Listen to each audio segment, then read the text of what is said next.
Bonjour à tous les esprits curieux.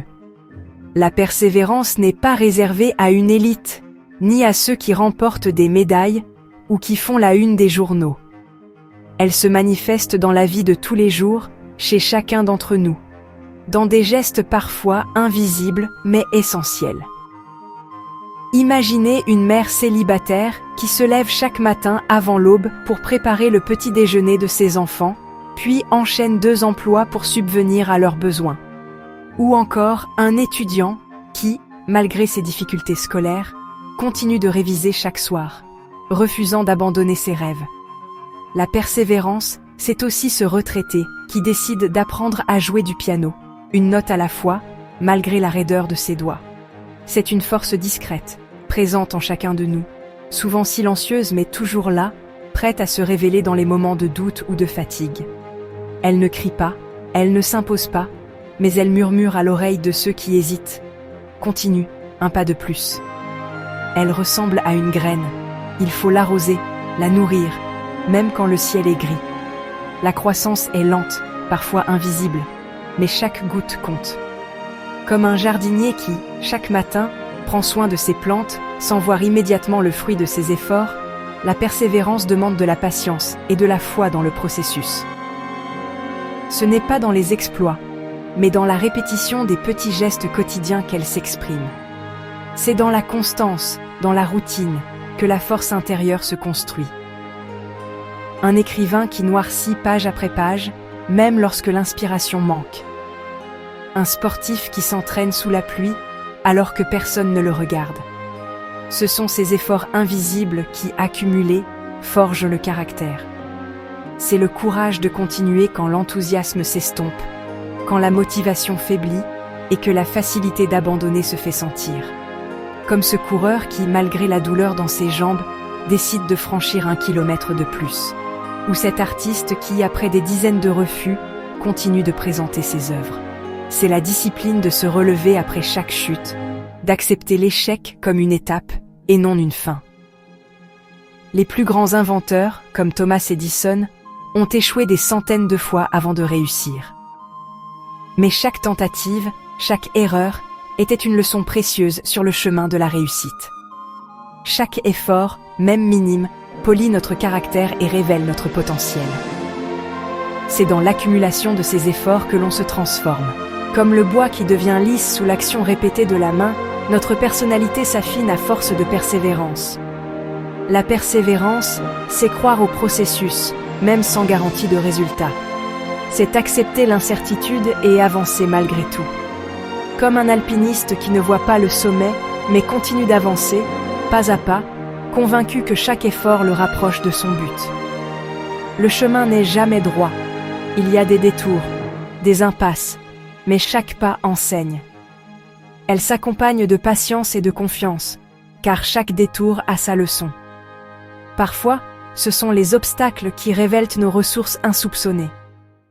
Apprendre à persévérer, c'est apprendre à se connaître, à écouter ses limites et à découvrir ses ressources cachées. C'est dans le silence de l'introspection que l'on trouve la force de continuer, même lorsque tout semble s'opposer à nous. C'est aussi apprendre à trouver ce qui nous motive vraiment, ce qui fait vibrer notre cœur et donne du sens à nos efforts. Pour certains, c'est la passion de créer. Pour d'autres, le désir d'aider ou de transmettre. Sans un pourquoi puissant, le comment devient insurmontable. C'est ce sens profond qui nous pousse à avancer, même dans la difficulté. Quand le doute s'installe, se rappeler son pourquoi rallume la flamme intérieure. La persévérance n'est pas de l'acharnement aveugle, mais une ténacité guidée par une vision claire, une direction choisie en conscience. Il s'agit de savoir quand persister, mais aussi quand ajuster sa trajectoire pour rester fidèle à ses valeurs. Elle nous connecte à nos valeurs profondes, notre ancre dans la tempête. C'est ce lien qui nous stabilise quand tout vacille autour de nous. Dans les moments de crise, ce sont nos convictions qui nous empêchent de dériver. C'est elles qui nous rappellent pourquoi il est important de continuer, un pas après l'autre, même lorsque le sommet semble lointain. Car chaque pas, aussi petit soit-il, nous rapproche de la meilleure version de nous-mêmes. avant de plonger dans le cœur du sujet? Si ce message vous inspire ou vous touche, pensez à liker la vidéo et à laisser un commentaire. Et si vous souhaitez simplement soutenir la chaîne sans forcément écrire un long message, écrivez « savoir » en commentaire. C'est un petit mot, mais il compte beaucoup pour nous et pour la communauté.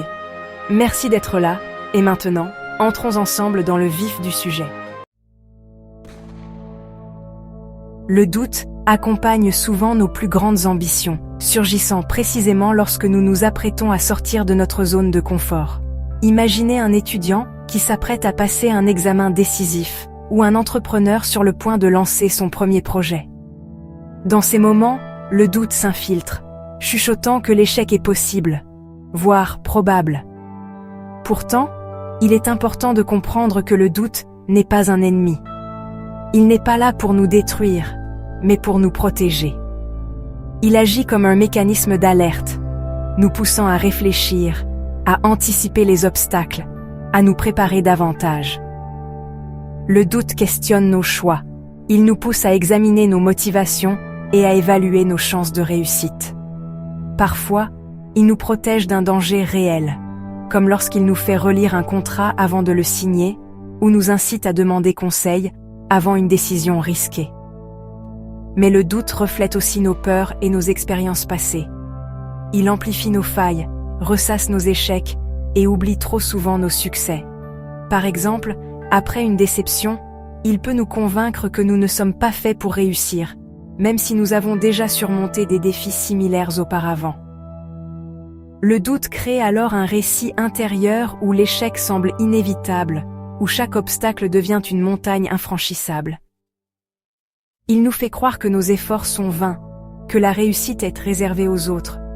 Pourtant, reconnaître ce mécanisme, c'est déjà lui retirer du pouvoir. En identifiant le doute comme une réaction normale, on peut commencer à l'apprivoiser.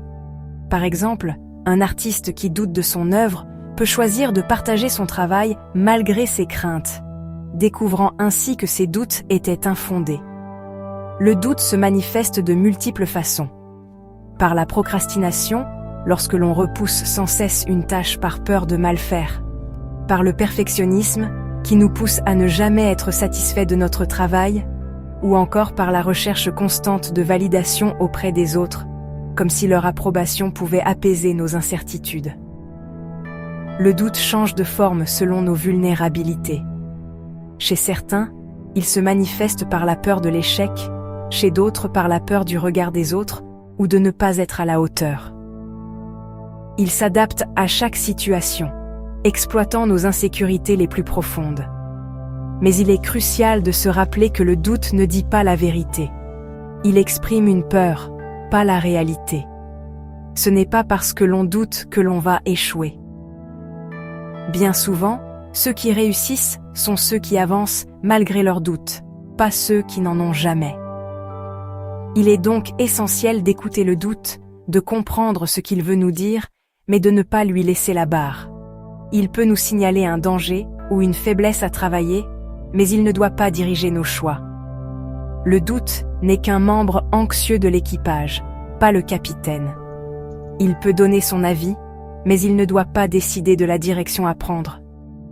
C'est à vous de tenir la barre, de choisir la route, même si la mer est agitée.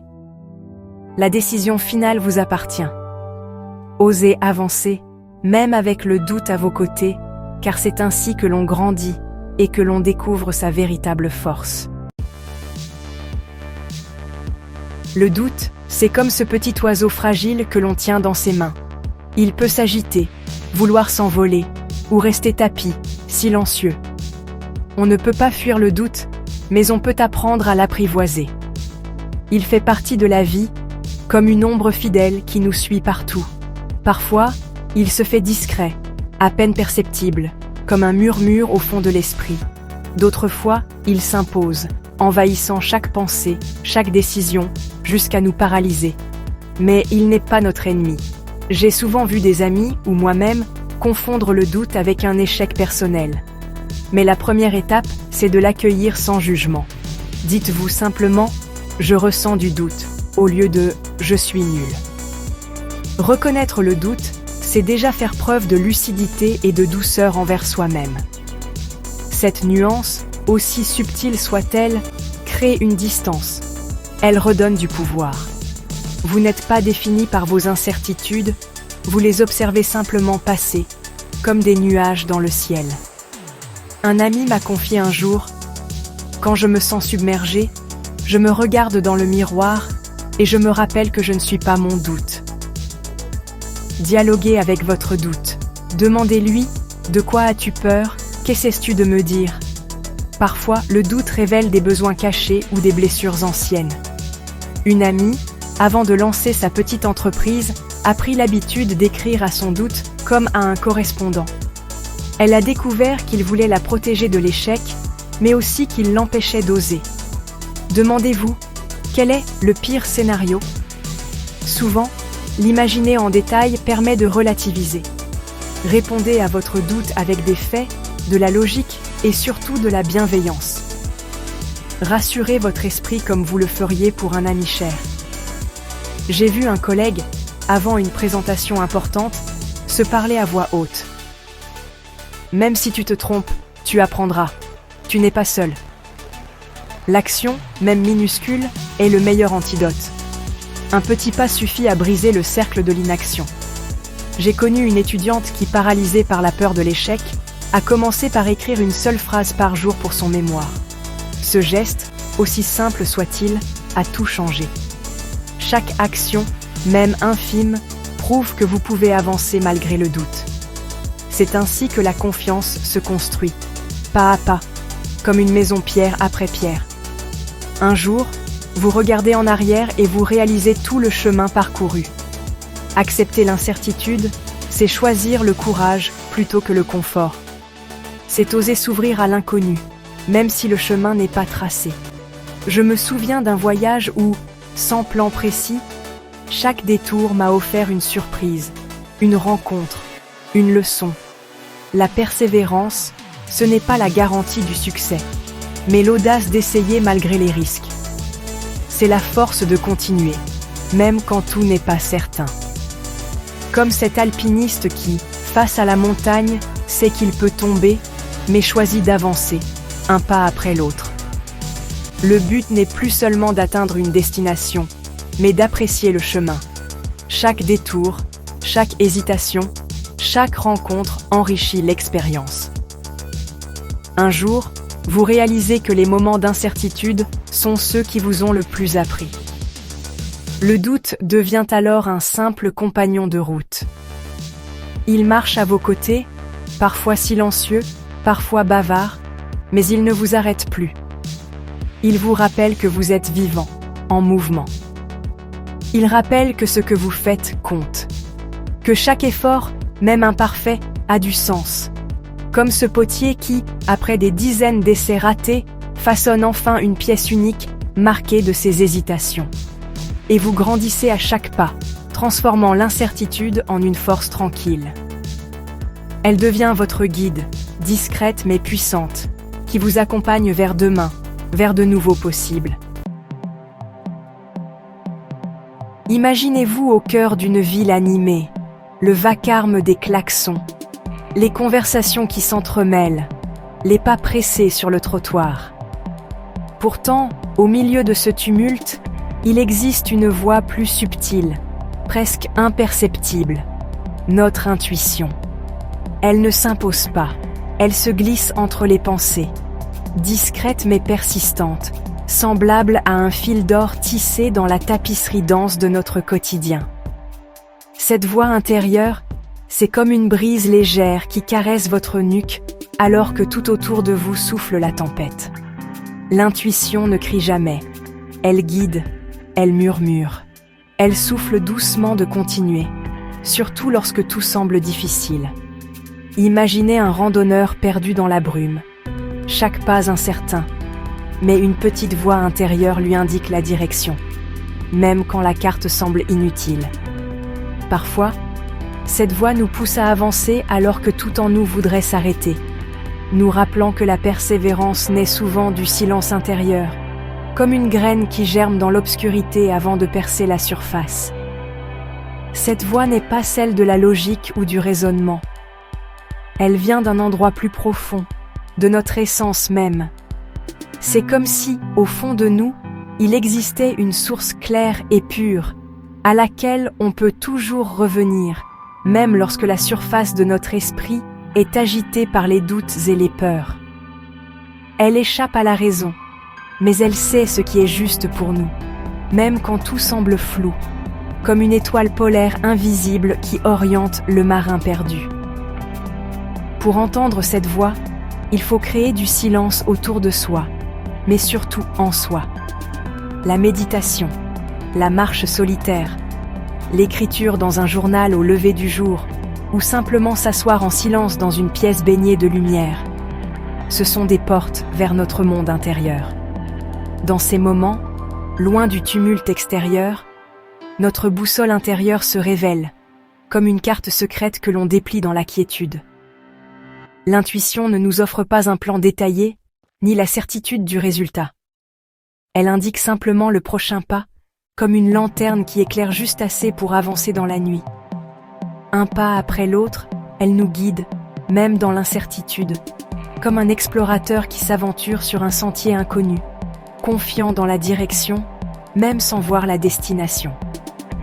Cette voix se manifeste souvent par des sensations physiques ou émotionnelles, une expansion dans la poitrine, une joie soudaine, ou au contraire, un malaise, une tension. Ce sont des messages précieux, des signaux subtils à écouter avec attention, comme le marin qui sent le vent changer, avant même de voir les nuages à l'horizon. Faire confiance à ces signaux demande du courage, surtout lorsque l'avis des autres s'oppose à notre ressenti. C'est comme tenir la barre d'un navire alors que tout l'équipage doute de la direction.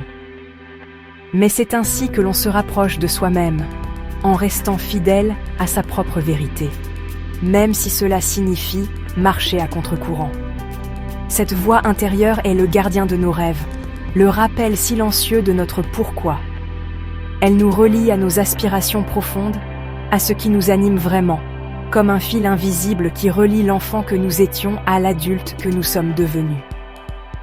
Elle nous invite à ne pas oublier nos élans, nos passions, nos objectifs inscrits dans un carnet ou dessinés sur un tableau de rêve. Plus on écoute cette voix, plus elle devient forte, comme un guide fiable dans la tempête.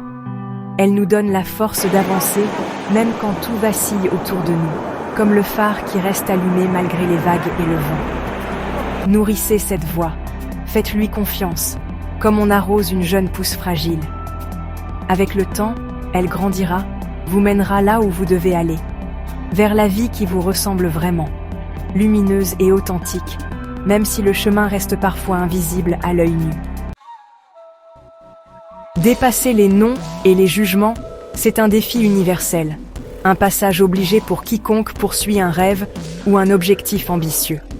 Chaque non reçu, chaque regard sceptique, chaque critique peut sembler être un mur infranchissable.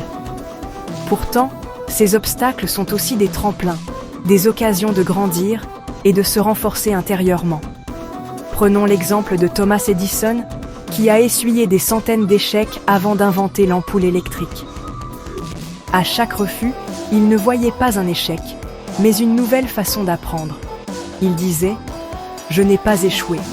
J'ai simplement trouvé 10 000 solutions qui ne fonctionnent pas. » Ce regard sur l'échec est partagé par de nombreux innovateurs. Par exemple, Céline, une entrepreneure française, raconte « Après avoir essuyé 5 refus de banque pour financer mon projet, j'ai compris que je devais affiner mon dossier et mieux expliquer ma vision. Chaque non m'a permis de progresser. » Face à un non, il est normal de ressentir de la déception, voire du découragement. Mais il est important de se rappeler que chaque refus n'est pas une fin, mais une opportunité de se renforcer.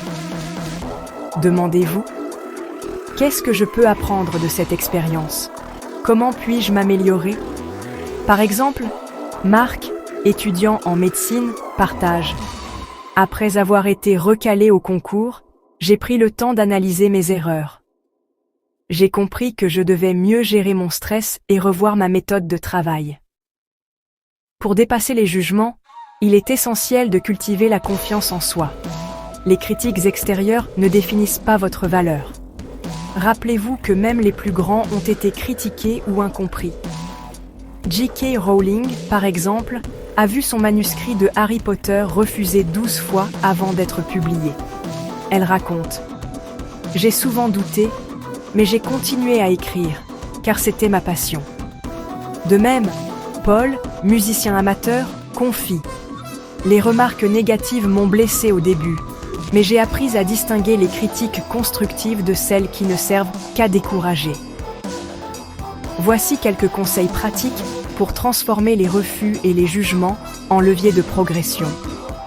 Entourez-vous de personnes bienveillantes qui croient en vous, comme l'a fait Sophie, qui explique « Après chaque échec, mes amis m'ont rappelé mes forces et m'ont aidé à garder confiance. » Prenez le temps de célébrer vos petites victoires, même après un refus, car chaque pas compte. Notez vos progrès et vos apprentissages dans un journal pour visualiser le chemin parcouru.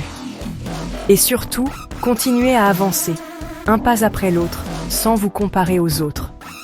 N'oubliez jamais, chaque non vous rapproche un peu plus de votre oui. Les jugements et les refus ne sont que des étapes, pas des barrières définitives. Gardez confiance en votre voix intérieure et persévérez. Comme le dit Amadou, jeune sportif, ce qui compte, ce n'est pas le nombre de fois où l'on tombe, mais le nombre de fois où l'on se relève. Vous aussi, vous pouvez transformer chaque obstacle en force et avancer vers vos rêves.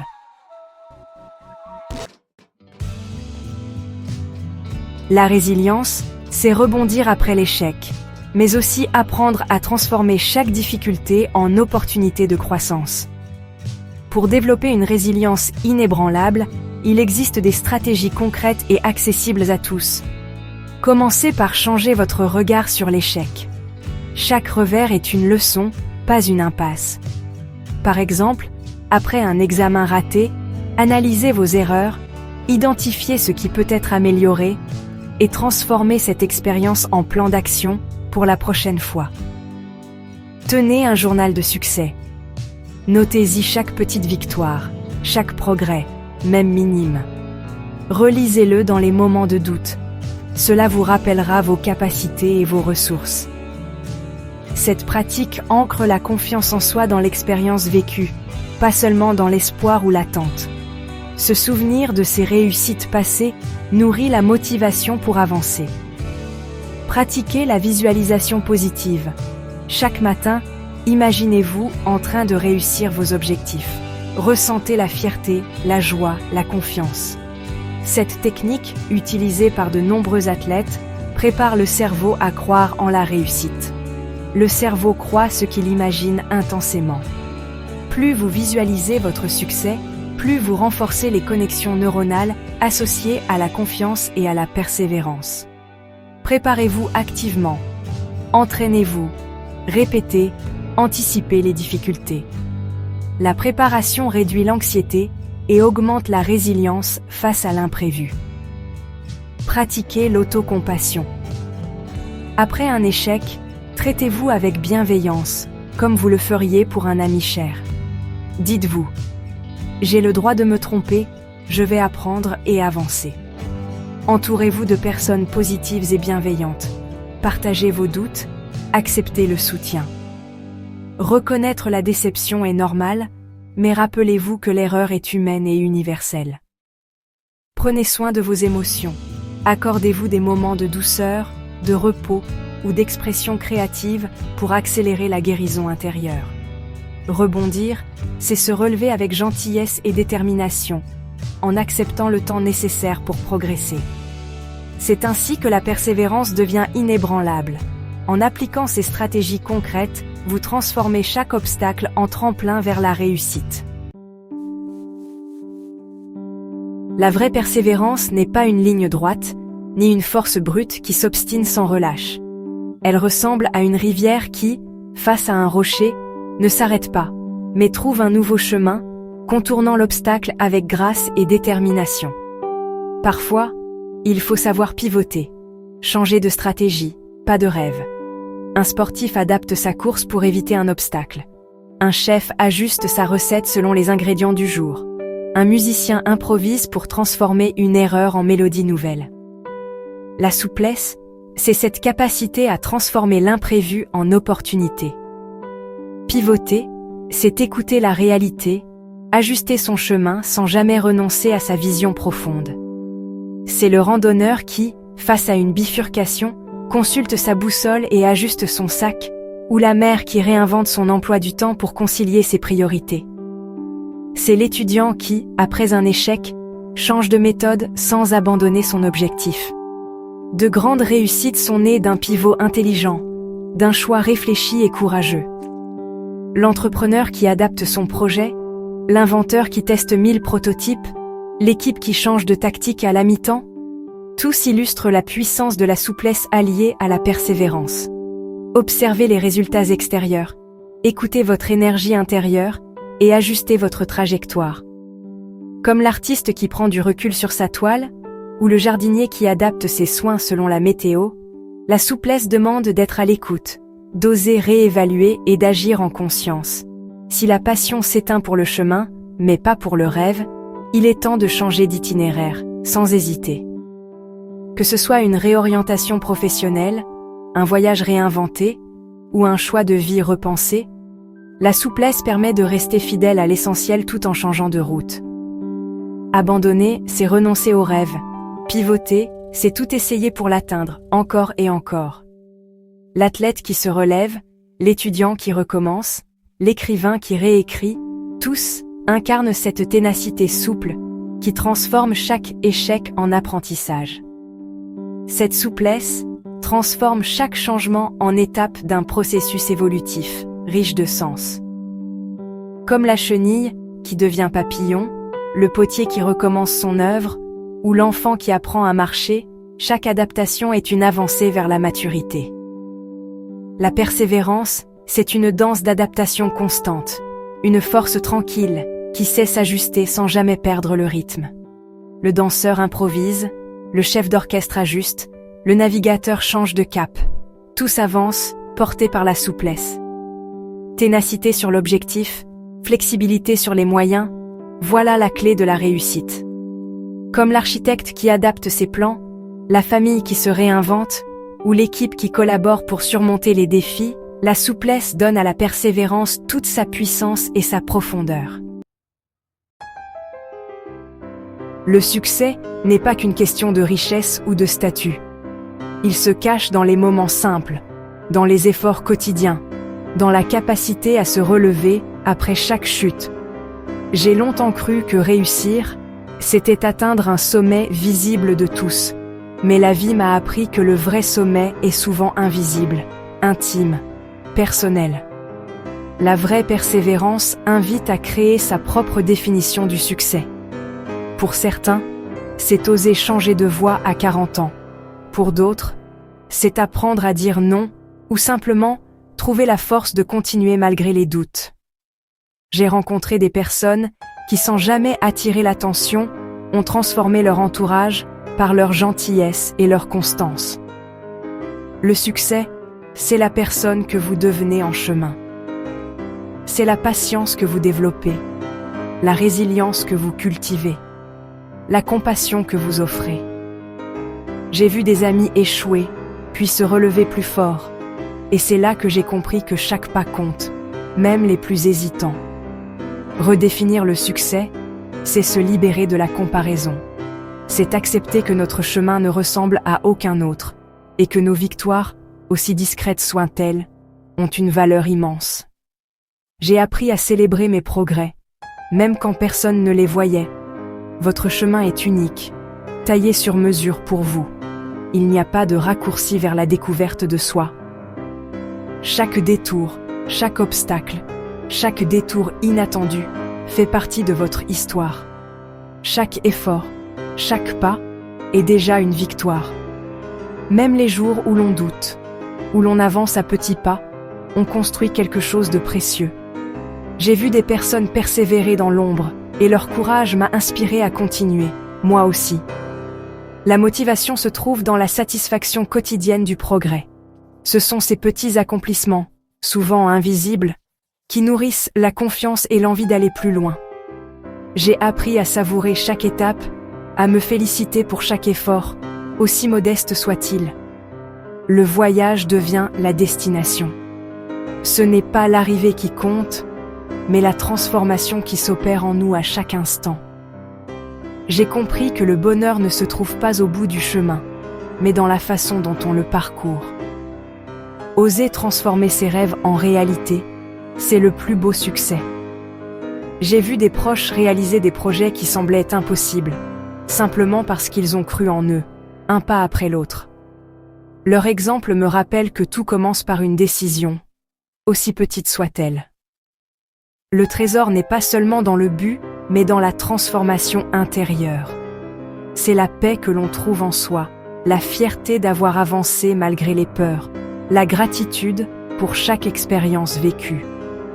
J'ai appris que la plus grande richesse, c'est de se sentir aligné avec ses valeurs, fidèle à soi-même. Vous avez grandi, et cela, personne ne pourra vous l'enlever. Peu importe le regard des autres, vous êtes le seul à connaître la force qu'il a fallu pour avancer. Alors, célébrez chaque étape, chaque transformation, chaque victoire silencieuse. Le voyage n'est pas seulement un chemin vers un but, il est la plus belle destination qui soit. Merci d'avoir regardé. Si tu veux faire partie de la prochaine exploration, pense à t'abonner et à activer la cloche de notification. Et comme toujours, continue à apprendre.